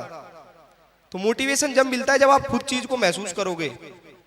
आज मैं किसी को भी, हम सब में, क्योंकि मेडिकल लाइन से पहले था, तो मैं दवाई बाहर लेने नहीं जाने देता, खुद ब खुद बता देता हूँ ये टैबलेट ले लो ठीक हो जाओगे। तो मोटिवेशन तो खुद आएगा जब आप खुद कोशिश करोगे कि हाँ मुझे करना है। विश्वास, बिलीव अपने पे होना चाहिए कि हाँ मैं कर सकता हूँ यार, कोई दिक्कत नहीं, ये भी तो पढ़ रहा है, ये इसमें अलग थोड़ी ना दिमाग है, दिमाग सब में बराबर होता है। जितने ग्राम का मेरे में है उतना ही उस भाई में है। तो आप सभी पढ़ो, और यही मेरी जर्नी रही, और थैंकफुल हूँ मैं सर का, और आप सभी का भी, आप सब यहाँ आए, थैंक यू। रॉबिन की कुछ बात को मैं हाइलाइट्स करना चाहूँगा कि जैसे इसने कहा कि पहले मैं लैब टेक्नीशियन था 3 साल तक, राइट। कि डिप्लोमा कोर्स टाइप होता है, मेडिकल लाइन का ही कोर्स है, लेकिन वो अपने करियर से मतलब सेटिस्फाइड नहीं था जब उसने हॉस्पिटल्स में देखा कि मतलब यार वो वैल्यू नहीं है जो एक एमबीबीएस डॉक्टर की होती है, राइट। जैसे हम करने को तो हम बीडीएस भी कर सकते हैं, नर्सिंग भी कर सकते हैं, राइट। सबका अपना अलग लेवल होता है, लेकिन एक एमबीबीएस डॉक्टर की वैल्यू एक अलग ही लेवल की होती है, राइट। तो सबसे इंपॉर्टेंट चीज ये है कि अगर आपके अंदर वो जुनून है, वो कॉन्फिडेंस है, तो मैटर नहीं करता कि आपने 3 साल अगर लैब टेक्नीशियन कोर्स कर भी लिया, आपने अपना खुद का लैब सेटअप कर भी लिया, उसके बाद भी आप इस फील्ड में आ सकते हैं। There is no upper age criteria in NEET exam, right. जैसे मैंने कहा ना कि मैंने भी इस साल नीट का एग्जाम दिया, राइट, कि मैं खुद इंजीनियर हूं, राइट।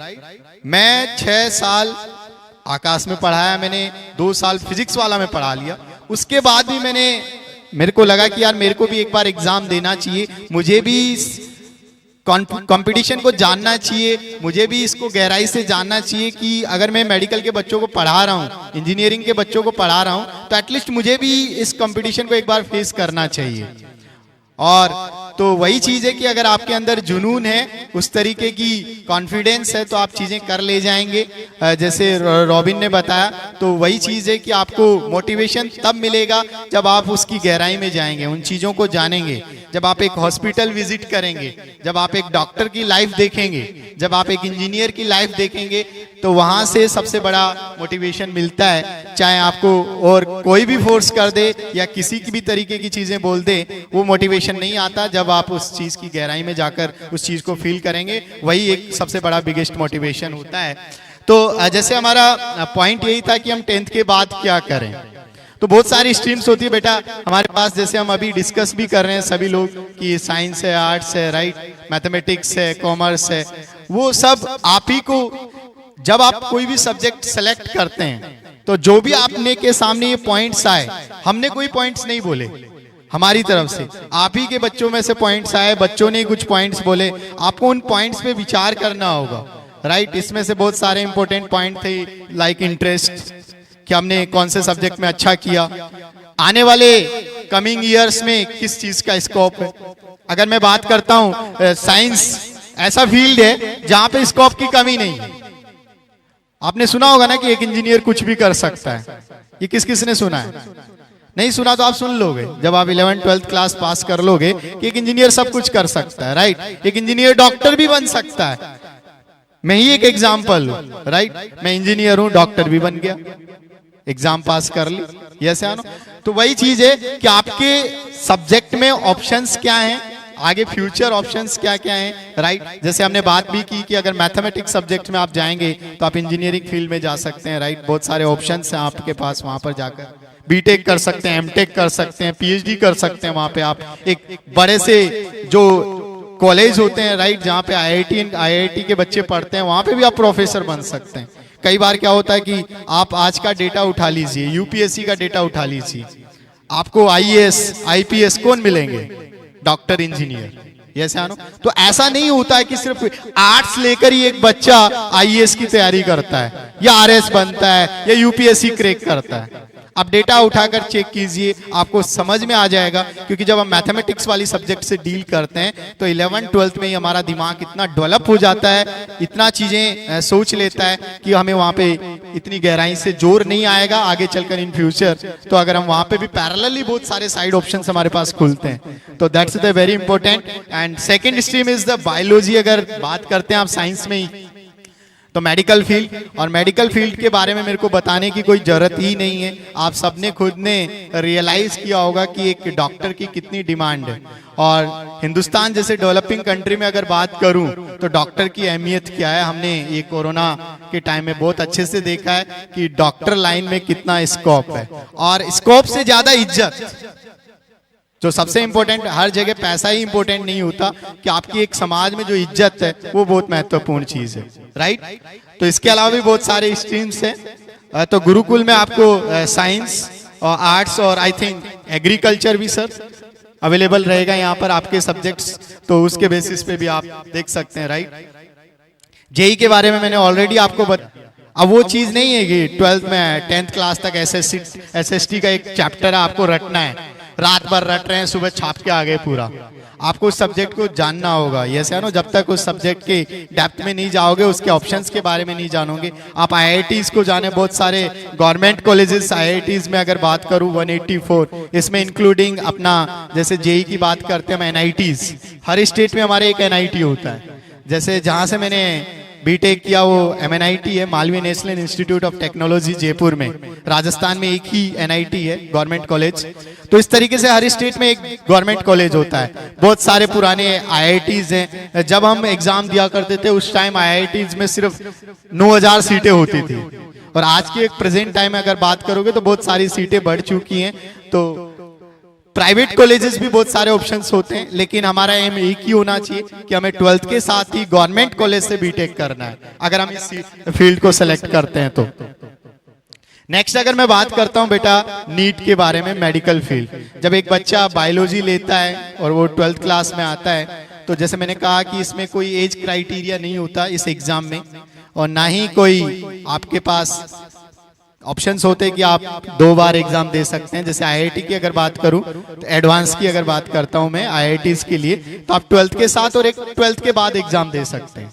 लेकिन मेडिकल फील्ड में आपके पास कोई एज क्राइटेरिया नहीं है, आप कितनी बार भी एग्जाम दे सकते हैं। जैसे रॉबिन ने बताया कि मैंने एम्स के बारे में सब सुनते हैं, राइट। जब भी कोई भी बड़ा सा ऑपरेशन होता है ना, सब कुछ खत्म, तो कहते हैं कि इसको एम्स शिफ्ट कर दो, राइट।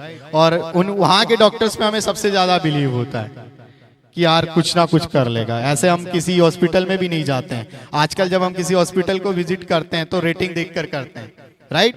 ऐसा नहीं है कि आप डॉक्टर एमबीबीएस कर लिए, कहीं से भी कर लिए, करने वाले कहीं से भी करते हैं, लेकिन आप अगर एम्स से एमबीबीएस करते हैं तो उसकी एक अलग वैल्यू है, उसका एक अलग रेटिंग, अपने आप में एक रुतबा है। जैसे आपने कहा ना, मैंने कहा ना कि अब अगर आप आईआईटी से बीटेक करते हैं उसका एक अलग लेवल है। बीटेक आप किसी प्राइवेट कॉलेज से भी कर लेंगे, हो सकता है कि यहाँ पर भी अपने चित्तौड़गढ़ में भी कोई प्राइवेट कॉलेज हो, मुझे नहीं आइडिया।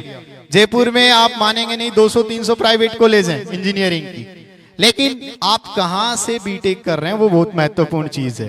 तो अगर आप इस फील्ड में आ रहे हैं तो आपका एक सपना होना चाहिए, आपका टारगेट होना चाहिए कि यार मेरे को 12th के साथ ही आईआईटी से बीटेक करना है, आईआईटी दिल्ली से करना है, आईआईटी रुड़की से करना है, मेरे को दिल्ली एम्स से एमबीबीएस करना है। तो बहुत सारी प्राइवेट कॉलेजेस से ये वेरी करता रहता है डेटा। जब आप 12th क्लास में आएंगे उस टाइम भी बढ़ जाएगा, बहुत सारे नए एम्स भी आ रहे हैं अभी, राइट। तो ये डेटा वेरी करता रहता है, इसमें आपको ज्यादा नहीं सोचना है। अदर सब्जेक्ट्स की भी हमने बात की कि 8 सब्जेक्ट ऐसा है जहाँ पे हम बहुत सारे इकोनॉमिक्स को जानते हैं, पॉलिटिकल साइंस को जानते हैं। बहुत सारे बच्चे ऐसे होते हैं जिनको साइंस से डर लगता है, लेकिन मैंने कहा ना डरने वाली बात नहीं है, डर सिर्फ 2 दिन 3 दिन लगता है अगर आपके अंदर गट्स हैं। जैसे उस गुड़िया ने भी कहा कि मेरे मार्क्स बहुत कम थे, फिर भी मैंने कोशिश की और वो कोशिश कर रही है, राइट। तो मार्क्स मैटर नहीं करता, हो सकता है कि आपके मैथ्स में नंबर ही कम आए हो सकता है आपके मैथ्स में नंबर ही कम आए हो। अगर मैं बात करूं, जब मैं 8th क्लास में था, जहां तक मुझे याद आ रहा है, मेरे मैथमेटिक्स में नंबर 57 के आसपास ही थे। जब मैं 8th क्लास में बोर्ड हुआ करता था हमारे टाइम पे, तो 57 के आसपास मार्क्स थे 10th क्लास में, 8th क्लास में बोर्ड में। लेकिन जब मैंने 9th क्लास में आया तो मैंने एक ठान ली एक चीज कि मेरे सब में नंबर कम आ जाए चलेगा, लेकिन मैथ्स में नंबर कम नहीं आने चाहिए। तो मैंने 9th और 10th में बहुत अच्छे से प्रिपरेशंस की, रोज क्वेश्चंस करता था मैथमेटिक्स के, जो सर क्वेश्चन देते थे उनको आके करता था। तो और 10th क्लास में जब मैं आया तो सबसे ज्यादा हाई स्कोर मेरा मैथमेटिक्स में ही था। तो अगर आपने ठान लिया, आपके अंदर वो जुनून है, तो सब्जेक्ट पे ओवरकम किया जा सकता है, उसमें कोई बड़ी चीज नहीं है। मैंने कहा ना कि आपको 2 दिन बुरी लग सकती है कोई सब्जेक्ट, लेकिन आपको बड़े शिद्दत से चाहोगे तो वो शाहरुख खान वाला डायलॉग भी अगर आपको याद हो तो एक मूवी का, है ना, सुना है किसी ने? किसी को शिद्दत से चाहोगे तो पूरी कायनात जुट जाती है ना। तो वही वाली चीज है। आपको अगर फिजिक्स से डर लगता है, मैथ से डर लगता है, तो आप उसी के पीछे पड़ जाओ ना, उसी के क्वेश्चंस करो, उसी की प्रैक्टिस करो, तो डेफिनेटली आप कर ले जाओगे, उसमें कोई बड़ी चीज नहीं है। अगर आपका इंटरेस्ट इधर, मैंने कहा ना इंटरेस्ट बहुत मैटर करता है। किसी को पॉलिटिक्स बहुत अच्छा लगता है ना, किसी से बस पॉलिटिक्स की ही बात करा लो कि सर आप बैठो तो सही एक बार सामने, देखो हम आपको भी फेल करते हैं, राइट। किसी को ऐसे लिखना बहुत बड़ा मजा आता है, राइट। तो उसके लिए भी बहुत सारे ऑप्शंस हैं यहाँ पे। Civil services, not even in this subject कि आर्ट्स वाला ही सिविल सर्विसेज में जा सकता है, ऐसा कुछ नहीं है कि आईएएस आईपीएस बन सकता है। मैंने कहा ना कि आप डेटा कलेक्ट करके देखिए एक बार, आपको आईएएस आईपीएस ज्यादातर कौन मिलेंगे, इंजीनियर डॉक्टर ही मिलेंगे, राइट। अगर मैं फिजिक्स वाला की बात करूं, अलग पांडे सर की, ऐसा ना आप सबने नाम सुना होगा, राइट, अलग सर का। उन्होंने ग्रेजुएशन बीच में छोड़ दिया, राइट। उन्होंने बीटेक कंप्लीट ही नहीं किया। आपके अंदर गट्स होने चाहिए, आपके अंदर वो कॉन्फिडेंस होना चाहिए, आपके अंदर वो जुनून होना चाहिए। वो बंदा अलग ही लेवल के सर हैं वो, राइट। तो वही चीज होना चाहिए कि अगर आज आपके अंदर हिम्मत है कि आप यहाँ खड़े होकर एक लाइन बोल सकते हैं, मैं दावे के साथ कह सकता हूँ आज जो भी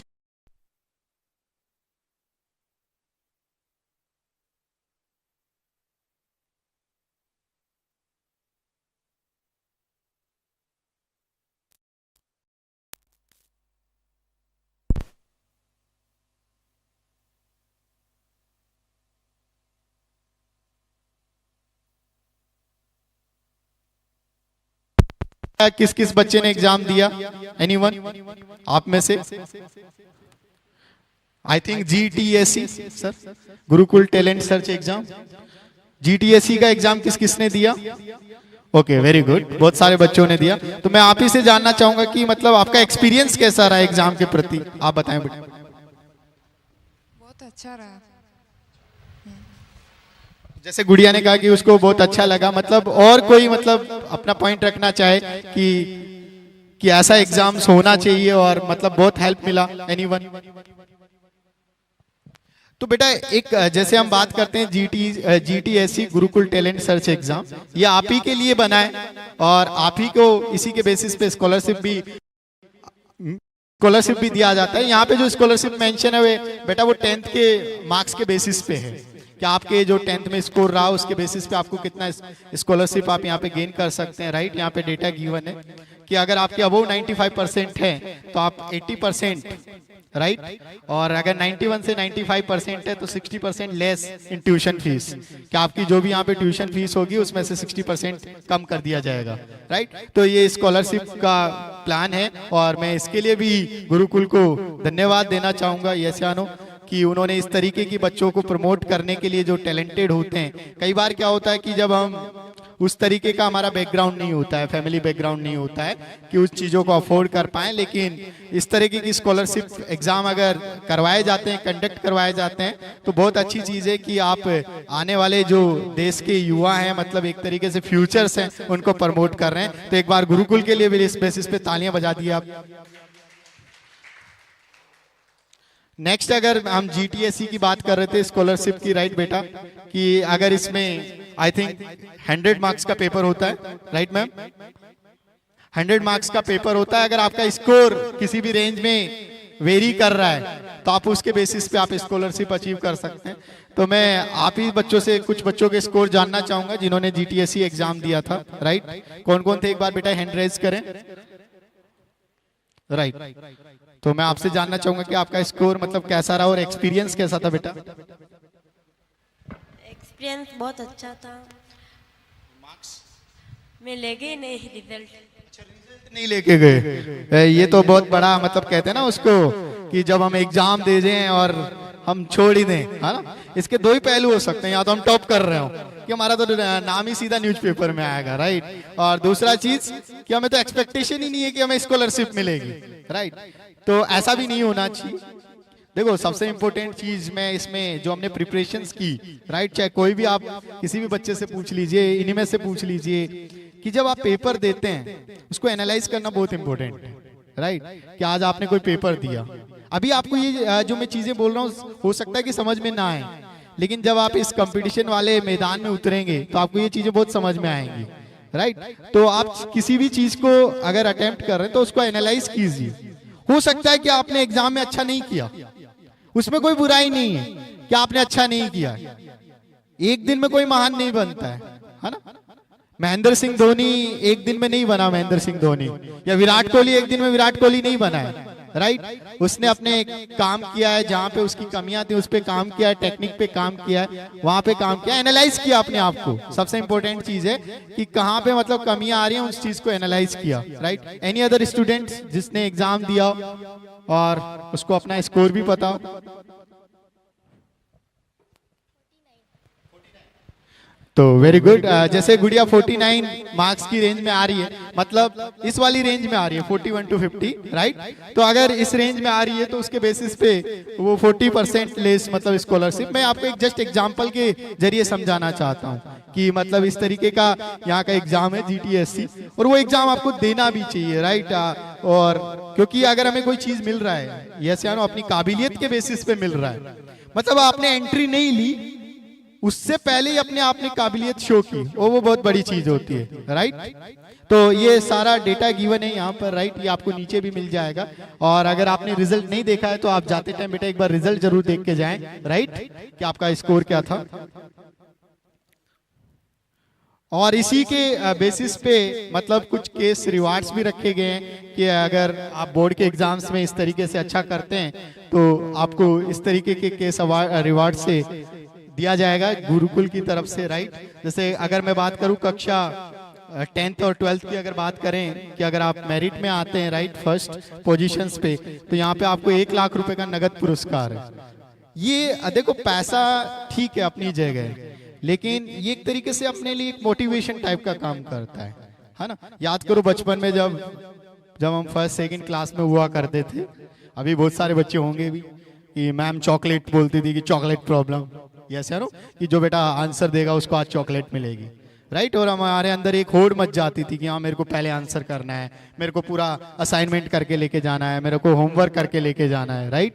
तो वही चीजें हैं, तो बहुत इंपॉर्टेंट चीजें आप यहाँ से देख सकते हैं, राइट, कि आप किस रेंज में अगर आप अच्छा स्कोर करते हैं। जो अभी 11th में जाएंगे, 12th में जाएंगे बच्चे, उनके लिए एक पूरा मोटिव है, यस या नो, कि इस तरीके की स्कॉलरशिप ये तो बहुत कम है, लेकिन जब आप मेरिट में आते हैं आप ये समझिए कि आपकी समाज में, आपकी सोसाइटी में, आपके परिवार में आपकी जो इज्जत है वो कितनी बढ़ जाती है। आपने कभी इमेजिन किया ऐसा?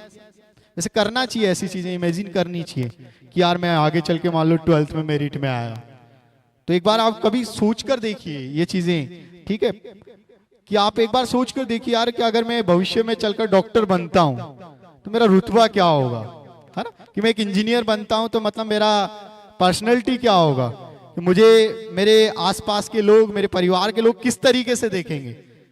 आप ड्रास्टिकली चेंज मानेंगे, आप अपने आप में इमेजिन करेंगे कि हाँ लिटरली बहुत बड़ा चेंज है, कि मतलब इस तरीके का चेंजेस आ रहा है। तो जब आप इस तरीके की चीजें फील करेंगे, एज्यूम करेंगे कि तो आपको एक मोटिव मिलेगा, वहां से एक तरीके से सेल्फ मोटिवेशन मिलेगा। और सेल्फ मोटिवेशन से बड़ा कोई मोटिवेशन लाइफ में होता नहीं है बेटा।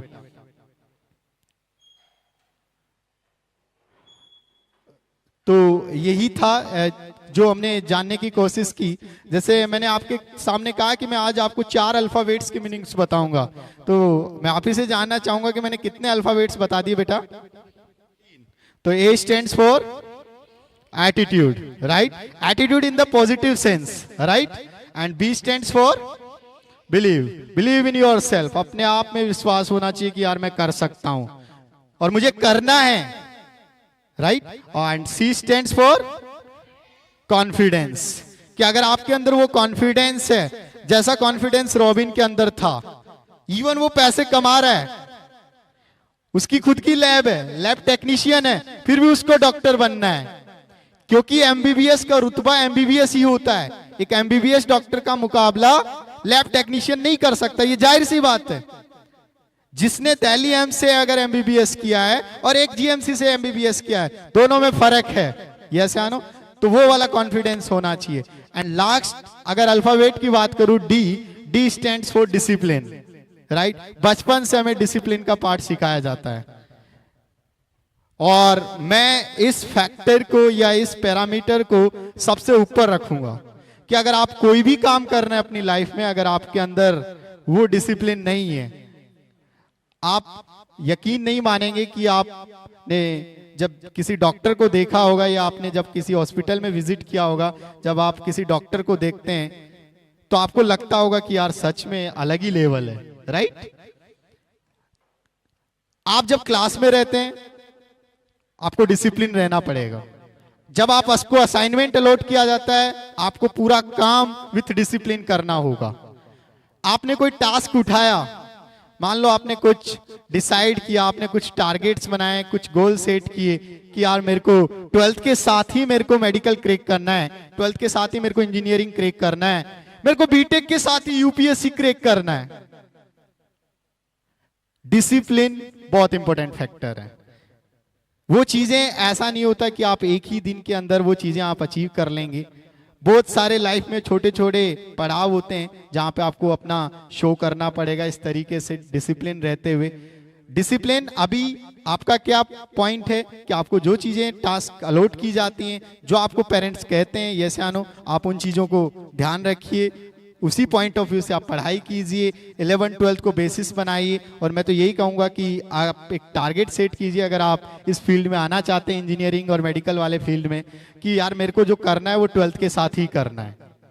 और अगर आपने ये चारों पैरामीटर्स फॉलो किए, एटीट्यूड, अपने आप पे बिलीव रखा, कॉन्फिडेंस रखा और डिसिप्लिन रहे, सिंसियरिटी के साथ काम किया, जो भी आपको चीजें अलॉट की जाती हैं वो अगर आपने की तो डेफिनेटली आप 12th के साथ ही वो सब चीजें अचीव कर लेंगे। जो एक बच्चा जब 12th के बाद 2 साल लगाता है या 3 साल लगाता है, और यहाँ पर आपको वो एक अपॉर्चुनिटी मिल रही है कि आपको 11th 12th के साथ ही पैरेलली आपको उस पैरेलल लाइन पे, और वो भी without any cost, extra additional fees, कि आपको वो चीजें के लिए प्रिपेयर किया जाएगा, उस तरीके की मेंटलिटी डेवलप की जाएगी, उस तरह के एग्जाम्स कंडक्ट करवाए जाएंगे आपके, उस तरीके से आपको फ्रेम किया जाएगा 11th के बेसिस पे ही एज ए फाउंडेशन। और ये बहुत महत्वपूर्ण चीज होता है। और मैंने कहा ना कि आज का जो सिलेबस है या आप सिनेरियो देखोगे, पिछले 3 साल 4 साल के ट्रेंड को देखोगे, आपको एडिशनल एफर्ट्स करने की जरूरत ही नहीं है, आप एक्स्ट्रा बर्डन लेने की जरूरत ही नहीं है। देखो बच्चा बहुत सारा कोटा जाता है, बहुत सारा दिल्ली जाता है, लेकिन ऐसा नहीं होता है कि सिर्फ कोटा वालों का ही सिलेक्शन होता है या सिर्फ दिल्ली वालों का ही सिलेक्शन होता है, या 11th के साथ पैरेलली सिलेक्शन नहीं होता। अगर आपको वो फैसिलिटीज मिल रही हैं, आपको वो रिसोर्सेज मिल रहे हैं, तो आप 11th के साथ स्कूल के साथ भी पैरेलल, जैसे आप 10th क्लास तक अपनी लाइफ जीते आए थे, उसी के साथ भी आप एक अच्छा डॉक्टर और एक अच्छा इंजीनियर और एक अच्छी रैंक निकाल सकते हैं। मैं इस चीज में बहुत स्ट्रांगली बिलीव करता हूं कि जो बच्चा 10th क्लास तक जिस तरीके से था, अगर वो उसी तरीके से जिए, वो भी एक इजीली एक आज के प्रेजेंट सिनेरियो को देखते हुए उस एग्जाम को क्रैक कर सकता है। तो मैं आपसे यही सजेस्ट करूंगा कि बेटा आप वो चीजें ना भूलें, वो हॉबीज आप ना भूलें जैसे आप 10th क्लास तक थे। कई बार क्या होता है कि हम सब्जेक्ट ले लेते हैं साइंस, एक्स्ट्रा बर्डन लाइफ में, है ना, बहुत सारी चीजें आपने सुना भी होगा, बहुत सारी चीजें होती हैं मार्केट में, राइट। लेकिन इस तरीके का हमें एक्स्ट्रा बर्डन नहीं लेना है। जैसे हम 10th क्लास तक थे, जिस सिंसियरिटी और जिस ईमानदारी और जिस लगन के साथ हम मेहनत कर रहे थे, वो अगर हम कंटिन्यू करते हैं 11th 12th के साथ पैरेलली, तो भी आप 12th के साथ एक अच्छे डॉक्टर बन जाएंगे और एक अच्छे इंजीनियर बन जाएंगे। तो wish you very all the best and thank you once again JGM Gurukulam कि उन्होंने मुझे इनवाइट किया और बच्चों को थोड़ा गाइड करने का एक मुझे मौका मिला। Thank you so much sir.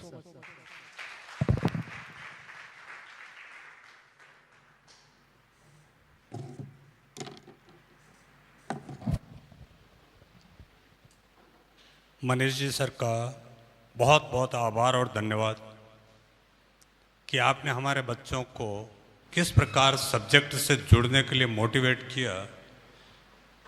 आपने सबसे पहला बिंदु बताया कि बच्चे को सेल्फ कॉन्फिडेंस कहाँ होना चाहिए कि मुझे सब्जेक्ट का चयन मेरे अभिभावक की सहमति से कहाँ ले जाना है। आपका डिसीजन होना चाहिए, आपके डिसीजन के बाद आपका जुनून हो कि मुझे इस मुकाम पर पहुंचना है, तभी जाके आपका डिसीजन और जुनून दोनों मिल करके तीसरा वर्क आपका प्रैक्टिस पर निर्भर करेगा। तो निर्भर क्या है प्रैक्टिस आपकी। अंग्रेजी के एक बहुत बड़े विद्वान हुए थे बेकन, और उन्होंने ऐसे लिखे थे, और उन्होंने एक ऐसे लिखा था ऑफ स्टडी, जिसमें उन्होंने मूल बात एक लिखी थी, practice make a man perfect.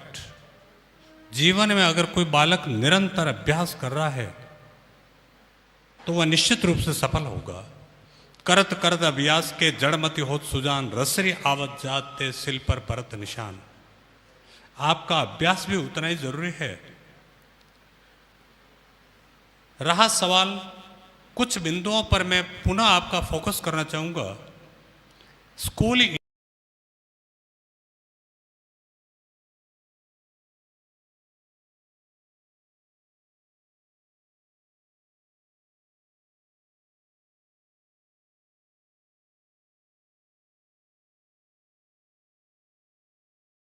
को नीट की तैयारी और उसके साथ उसके 11th और 12th के कोर्स को पूर्ति करवाई जाएगी।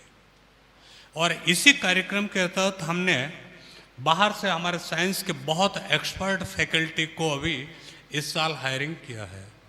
फैकल्टी आपके सामने बैठी है, टैलेंट है, जिनको शिखर के सर्वश्रेष्ठ फैकल्टी के रूप में जाना जाता है।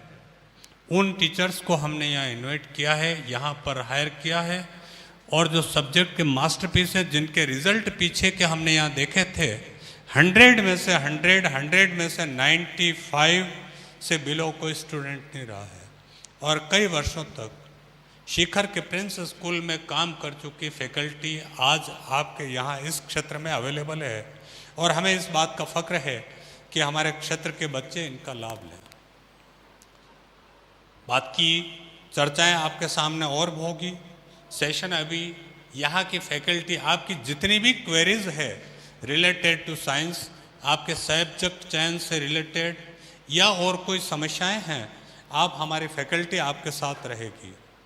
साइंस के अभी हमारे पास जो एक्सपर्ट टीचर्स हैं, उनमें बायो के दीपक सिंह जी भाटी, जिन्होंने Saint Paul senior secondary school Abu Road और RNTPG कॉलेज में कार्य कर चुके हैं एक्सीलेंट रिजल्ट के साथ में। फिजिक्स के मोहित जी शर्मा हैं आपके साथ, जो 2018 से PCP प्रिंस स्कूल शिखर का जो है वहाँ पर उन्होंने कार्यरत रहे, और इन्होंने फिजिक्स में इनके स्टूडेंट 98% मार्क्स एक्वायर कर चुके हैं। यानी फैकल्टी शानदार है, आपकी मेहनत है। और इनका लगभग जो पूरा अगर ब्यौरा में दूं तो बहुत लंबा है, लेकिन कुल मिला के ये कि आपकी एक्सीलेंट फैकल्टी इस क्षेत्र में आज की तारीख में साइंस की अवेलेबल है। श्री बालाजी कॉलेज जयपुर में कार्य किया है आपने। फिजिक्स में आपके 2 वर्ष में 94% मार्क्स रहे हैं। 21 में आपने सरस्वती स्कूल एंड संस्कार स्कूल में फिजिक्स के लिए कार्य किया, जिसमें 3 बालकों ने 99% नंबर एक्वायर किए हैं। बहुत शानदार फैकल्टी है। इसके बाद नितिन जी सर हैं, जो मैथ्स के जाने माने एक क्वालिटी वाइज टीचर हैं, जिनके 100 में से 100 मार्क्स कई बार बच्चे एक्वायर कर चुके हैं। हमारे बीच नितिन जी जांगिड़ भी हैं, और इस प्रकार की क्वालिटी हमने यहाँ हायरिंग की है। आपकी इससे रिलेटेड अगर कोई जिज्ञासाएं हैं, क्वेरीज हैं, हमारी फैकल्टी यहाँ अवेलेबल रहेगी, आप उनसे जानकारी लें। एक प्रश्न और आ रहा था GTSE एग्ज़ाम के स्कोरिंग के बारे में। मैं आपको और बता देना चाह रहा हूँ कि GTSE स्कोरिंग के बारे में अगर किसी बालक को जानकारी लेनी है, हमारे नीचे स्टाफ में बहादुर जी सर बैठे हुए हैं, आप उनसे पूछ सकते हैं, आपकी स्कोरिंग के बारे में जानकारी ले लें। और अगर आपकी स्कोरिंग किस स्तर पर है, ये अगर आप चाहते हैं तो उनसे वापस रिटर्न में भी ले सकते हैं, ताकि कहीं आप चाहो तो उसकी प्रति निकाल करके आप फॉर्म में अगर कहीं अप्लाई भी करते हैं तो वो भी आपके लिए उपयोगी होगी। इसके साथ हमारे लिए इंग्लिश के भी बहुत अच्छे टैलेंट व्यक्ति पारिक साहब हैं, जिन्होंने कई स्कूलों में कार्य कर चुके हैं। शेखावाटी की फैकल्टी अवेलेबल है हमारे पास में। मैं इस क्रम में आपके 2-4 जो बिंदु इम्पोर्टेंट हैं, मैं चाह रहा हूँ आप सभी बालक उस पर अमल करें, कोशिश करें, अपने क्षेत्र का नाम रोशन करें। आप अगर SIP कोर्स के इंटरेस्टेड हैं, टीचर्स हमारे पास अवेलेबल हैं, आप उनसे व्यक्तिगत तौर पर भी बात कर सकते हैं, जानकारी ले सकते हैं। अगर आपके विषय से रिलेटेड कोई बिंदु है, आपको डिफ़िकल्ट लग रहा है, तो भी आप उनसे चर्चा करें। और आगे के कार्यक्रम में बालकों को यही रहना है। हम एक अगली स्थिति और नीचे आपके क्वेरीज क्लास का आयोजन कर रहे हैं। अगर आपकी कोई क्वेरीज है तो उससे रिलेटेड हमारे टीचर्स आंसर भी देंगे।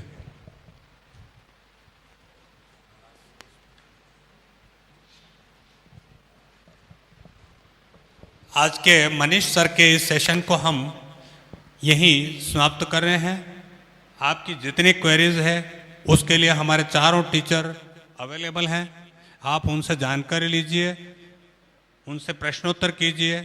आपकी जितनी जिज्ञासा है वो सभी निश्चित रूप से वही इतने टैलेंट हैं कि आपकी जो जो क्वेरीज हैं उनके बारे में वो निश्चित रूप से आपको मोटिवेट करेंगे, उनको शांत करेंगे। बहुत बहुत आभार। पीछे से जो बालक आए हैं, बालक और बालिकाएं, उनके लिए मैं एक बात और शेयर करना चाह रहा हूं कि आज का ये जो वीडियो मनीष जी सर का है, ये फेसबुक और यूट्यूब दोनों पर आपको मनीष जी सर, ये आप नोट कर लें इसको, IIT qualified and NITian of now most precious and reputed exam NEET crackers हैं। ये है इनका वीडियो, आपको आज का पूरा अवेलेबल रहेगा। आपको और भी कोई जानकारी लेनी है हमारे काउंटर से ले लेना। बहुत बहुत सभी का आभार, धन्यवाद। जो अभिभावक पधारे हैं मैं उनका भी हृदय से आभार और धन्यवाद व्यक्त करता हूं कि आपने अपने बच्चों को इस मोटिवेशनल स्पीच में भेजा है। धन्यवाद, आभार। मैं निवेदन कर रहा हूं अंत में हमारे सेशन के एंड में हमारे निदेशक महोदया आदरणीय संजू जी से कि वे पधारें और सभी हमारे अतिथियों का, छात्रों का धन्यवाद एवं आभार व्यक्त करें। राधे राधे।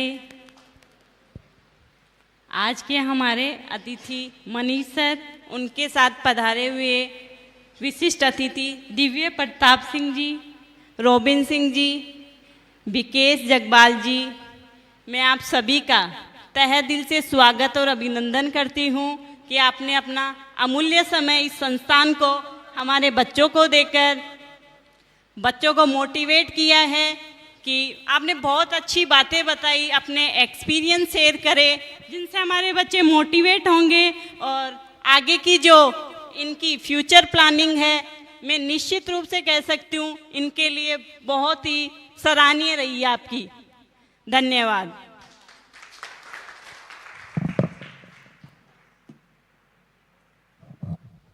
निदेशक महोदया का धन्यवाद आपके लिए। और अगर आपकी कोई क्वेरीज है, टीचर्स हैं या आपको एडमिशन से संबंधित कोई क्वेरीज है, पूरा स्टाफ आपके लिए अवेलेबल है। अगर आप इंटरेस्टेड हैं, फैकल्टी है, आपको सभी प्रकार की जो जो क्वेरीज है वो सभी आपकी अभी आप यहाँ भी जानकारी ले सकते हैं, नीचे काउंटर से भी ले सकते हैं। बहुत बहुत आभार, धन्यवाद। आज का सेशन हम यहीं एंड करते हैं। धन्यवाद।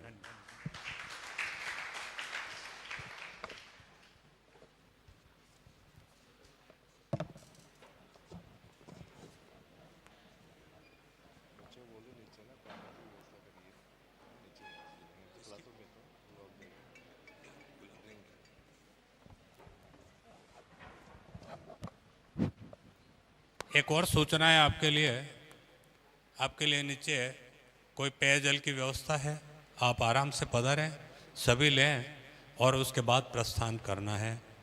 फैकल्टी अवेलेबल है, आप अपने व्यक्तिगत तौर पर कोई प्रश्न पूछना चाहें तैयार है, और फिर आप आराम से नीचे पधारें, वहाँ पर पेयजल की व्यवस्था है वो लेके पधारें। धन्यवाद।